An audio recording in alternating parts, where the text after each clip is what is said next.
Well, new this morning, we're digging into new reports that claim more teenage girls are getting concussions while they play sports. It's especially true in those playing lacrosse and soccer. So we're asking what you can do to better protect your child. Fox 4 investigator Frank Cipolla explains how changes to prevent concussions may instead be causing more.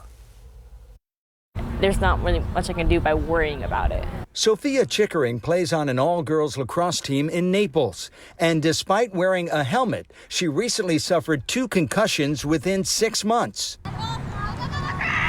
Her teammate Tegan Neighbors was hit in a game this spring and describes herself as being out of it for 2 days.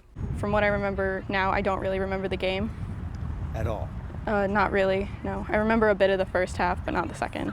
A study which compiled data from over 200 high schools and 26 colleges shows women's lacrosse ranks second only to football in the number of concussions. In 2018, Florida became the first state to mandate high school female lacrosse players wear helmets. But some believe the change has led to more concussions.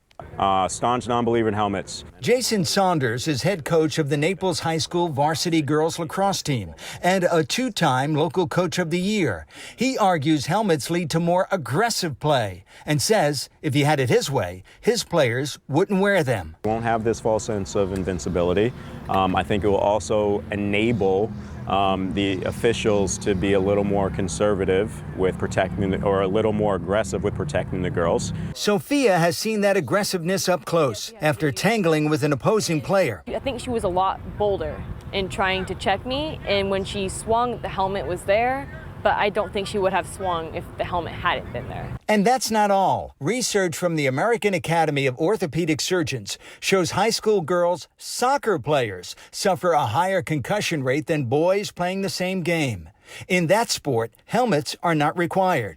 Recently, a group called Pink Concussions, based in Connecticut, started to investigate why more and more women are suffering on-field concussions. I popped into a studio here at Fox 4 to speak with its executive director via Skype.